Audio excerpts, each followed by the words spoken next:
ഹരേ കൃഷ്ണ. എല്ലാവർക്കും മാധവത്തിലേക്ക് സ്വാഗതം.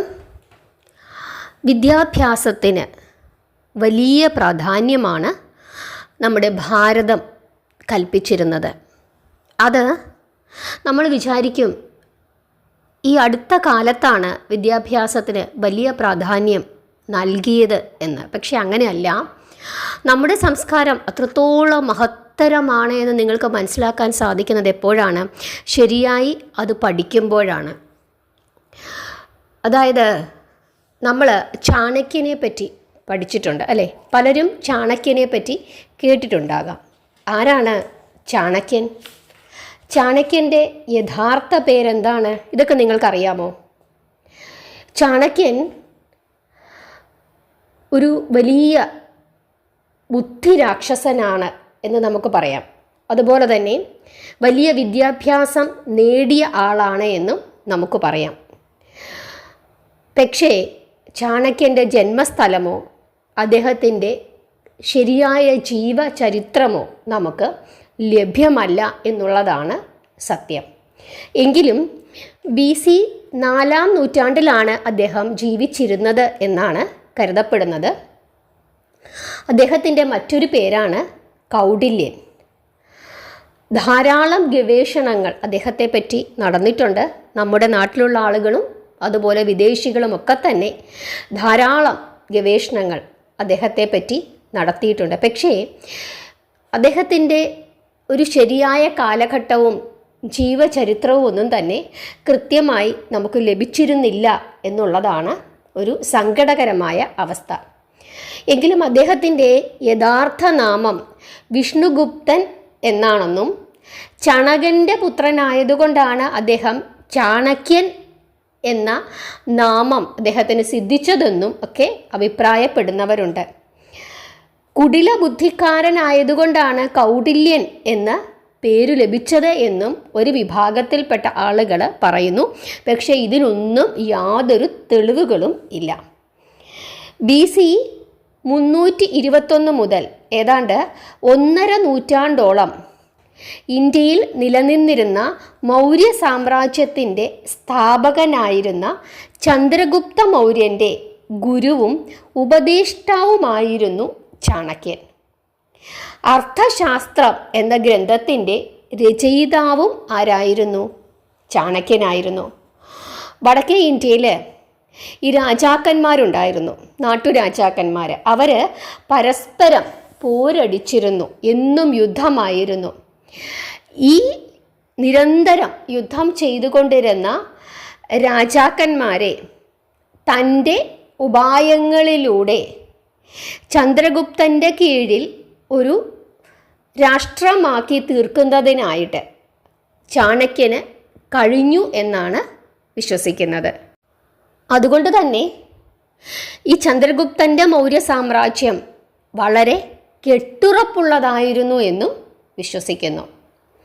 അതുപോലെ തൻ്റെ സഞ്ചാരമധ്യേ ഒരു വേടസങ്കേതത്തിൽ കണ്ടെത്തിയ ഒരു ബാലനെ കൂട്ടിക്കൊണ്ടുവന്ന് തൻ്റെ ശിക്ഷണത്തിൽ വളർത്തുകയും തക്ഷശില എന്ന ആ വിദ്യാഭ്യാസ സ്ഥാപനത്തിലേക്ക് അയക്കുകയും വിദ്യാഭ്യാസം ചെയ്യിക്കുകയും ചെയ്തു എന്ന് പറയുന്നുണ്ട്.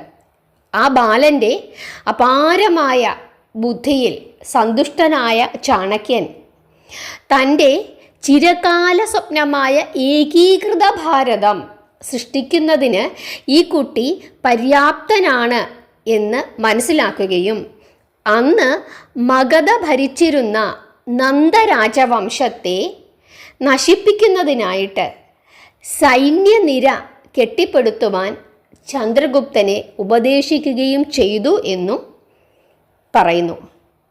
ശക്തമായ ഒരു സൈന്യത്തെ ശേഖരിച്ച ചന്ദ്രഗുപ്തൻ ഈ നന്ദരാജവംശത്തിൻ്റെ സൈന്യവുമായി ഏറ്റുമുട്ടുകയും യുദ്ധത്തിൽ ഈ നന്ദരാജവംശത്തെ പരാജയപ്പെടുത്തുകയും ചെയ്തു എന്ന് പറയുന്നു.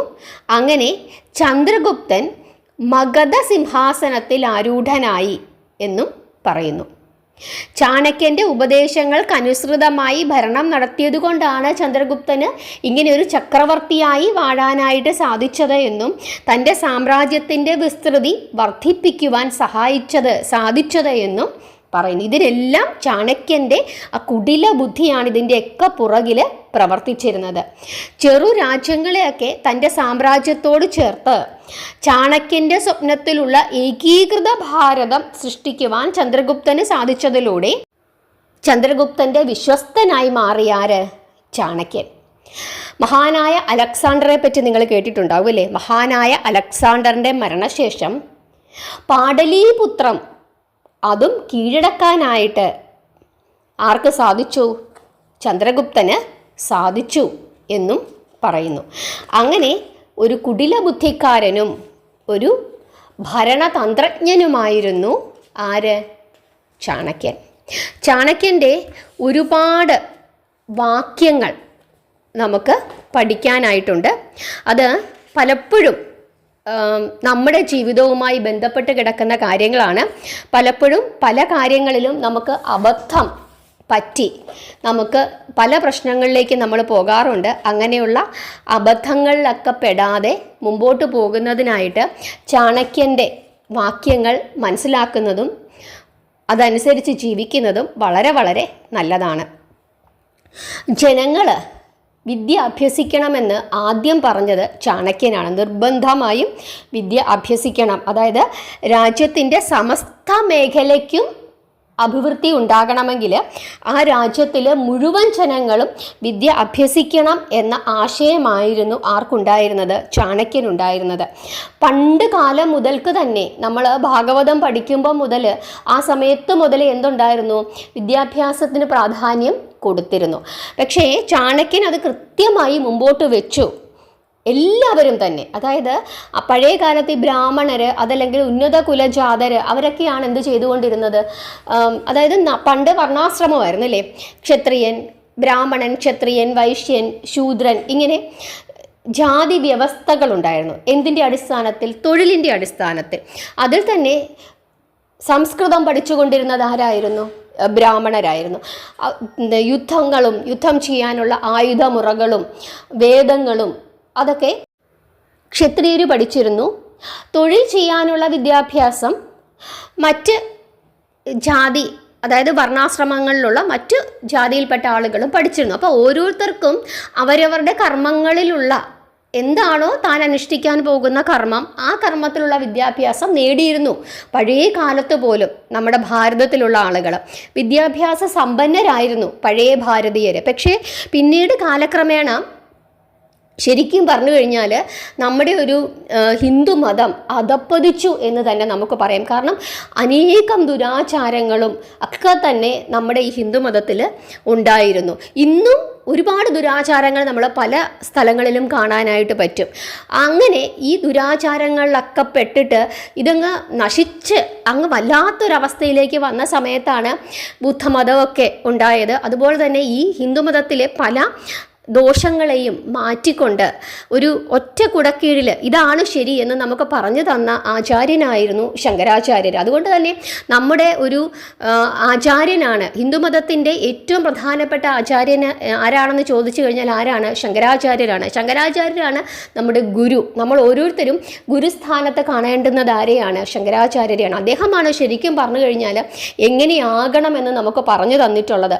നമ്മുടെ ഹിന്ദുമതത്തിലെ ഒരുപാട് ദുരാചാരങ്ങളെ എതിർക്കുകയും അതൊക്കെ മാറ്റുകയും ചെയ്തിട്ടുള്ള ആളാണ് ആരെന്ന് പറയുന്നത്? ശങ്കരാചാര്യർ. ഈ ചാണക്യനും ഈ വിദ്യാഭ്യാസത്തിൻ്റെ പ്രാധാന്യത്തെപ്പറ്റി പറഞ്ഞിട്ടുണ്ട്. അതുപോലെ തന്നെ ഓരോ ആളുകളും വിദ്യാഭ്യാസം ചെയ്യണമെന്ന് പറഞ്ഞിട്ടുണ്ട്. എല്ലാ മേഖലയിൽപ്പെട്ട ആളുകളും വിദ്യാഭ്യാസം ചെയ്യണമെന്ന് പറഞ്ഞിട്ടുണ്ട്. അതുപോലെ തന്നെ ഭരണാധികാരികൾ രാഷ്ട്ര പുരോഗതിക്കായി കാലാകാലങ്ങളിൽ ഉണ്ടാക്കുന്ന നിയമങ്ങളും തരുന്ന നിർദ്ദേശങ്ങളും പ്രജകൾ വിദ്യാഭ്യാസ സമ്പന്നരാണെങ്കിൽ മാത്രമേ അവർക്ക് മനസ്സിലാക്കാൻ സാധിക്കുകയുള്ളൂ എന്നും ചാണക്യൻ പറഞ്ഞിട്ടുണ്ട്. അപ്പോൾ എത്ര ദീർഘവീക്ഷണത്തിലൂടെയാണ് അദ്ദേഹം കാര്യങ്ങൾ പറഞ്ഞിരിക്കുന്നത് എന്ന് നോക്കുക. കാരണം നമുക്ക് ഇപ്പോൾ നമ്മൾ അനുഭവിക്കുന്ന പ്രശ്നങ്ങൾ എന്താണ്? നമ്മുടെ ഭരണാധികാരികൾ ഒരു നിയമം ഉണ്ടാക്കുന്നു, ആ നിയമത്തിൽ എന്തെങ്കിലും കുഴപ്പങ്ങളുണ്ടോ, അതെങ്ങനെ മനസ്സിലാക്കണം, അത് നമുക്ക് ഗുണമുള്ളതാണോ അതോ നമ്മളെ ദ്രോഹിക്കാൻ വേണ്ടിയിട്ടുള്ളതാണോ? ഇതൊക്കെ മനസ്സിലാക്കണമെങ്കിൽ എന്തു വേണം? നമുക്ക് വിദ്യാഭ്യാസം ഉണ്ടാകണം. ഇല്ലെങ്കിൽ എന്തു ചെയ്യും? നമ്മളെ മറ്റുള്ളവർ പറ്റിക്കും. അത് ചാണക്യൻ വളരെ വിശദമായി തന്നെ പറഞ്ഞിട്ടുണ്ട്. പ്രജകൾ പ്രാപ്തരല്ലെങ്കിൽ ഒരു നിയമം കൊണ്ടും യാതൊരു പ്രയോജനവും കിട്ടുകയില്ല എന്നും അദ്ദേഹം പറയുന്നു. അതുപോലെ ഭരണാധിപന്മാരും ജനങ്ങളും അറിവിൽ തുല്യരാണെങ്കിൽ മാത്രമേ രാഷ്ട്രം പുരോഗതി പ്രാപിക്കൂ എന്നും അദ്ദേഹം പറയുന്നു. അതുകൊണ്ടാണ് പലപ്പോഴും നമ്മൾ കേട്ടിട്ടുള്ളത് എന്ത്? പൊതുജനം കഴുതയാണ്. കാരണം അവരെ എങ്ങനെ വേണമെങ്കിലും പറ്റിക്കാം. നമ്മൾ അങ്ങനെ കബളിപ്പിക്കപ്പെടാതിരിക്കണമെങ്കിൽ എന്താണ് നമുക്ക് വേണ്ടത്? ശരിയായ വിദ്യാഭ്യാസമാണ് വേണ്ടത്. എപ്പോഴും അതാണ് നമ്മുടെ പോരായ്മയും. കാരണം പലപ്പോഴും നമ്മൾ ആലോചിക്കും, ദൈവമേ, ഇത്രയും വിദ്യാഭ്യാസമുള്ള ഈ രാജ്യത്ത് ജീവിക്കുന്ന നമ്മൾക്ക് ഇങ്ങനെയുള്ള അബദ്ധങ്ങളൊക്കെ പറ്റിപ്പോകുന്നല്ലോ. കാരണം ഒരാൾ വന്ന് നമ്മളെ എന്തു ചെയ്യും? പറ്റിക്കും. എത്രയോ ആളുകൾക്കാണ് ഓരോ ദിവസവും എത്രയോ ആളുകളെയാണ് പറ്റിക്കുന്നത്, ഇല്ലേ? നമ്മുടെ കൂട്ടത്തിലുള്ള ആളുകൾ നമ്മളെ പറ്റിക്കും. അതുപോലെ തന്നെ ചില ജ്യോത്സ്യന്മാർ നമ്മളെ പറഞ്ഞു പറ്റിക്കും, ചില രാഷ്ട്രീയക്കാർ നമ്മളെ പറഞ്ഞു പറ്റിക്കും, നമ്മുടെ ബന്ധുക്കൾ നമ്മളെ പറഞ്ഞു പറ്റിക്കും. എന്തിന്? നമ്മുടെ മക്കളും ബന്ധുക്കളും കൂടപ്പിറപ്പുകളും വരെ നമ്മളെ പറഞ്ഞു പറ്റിക്കും.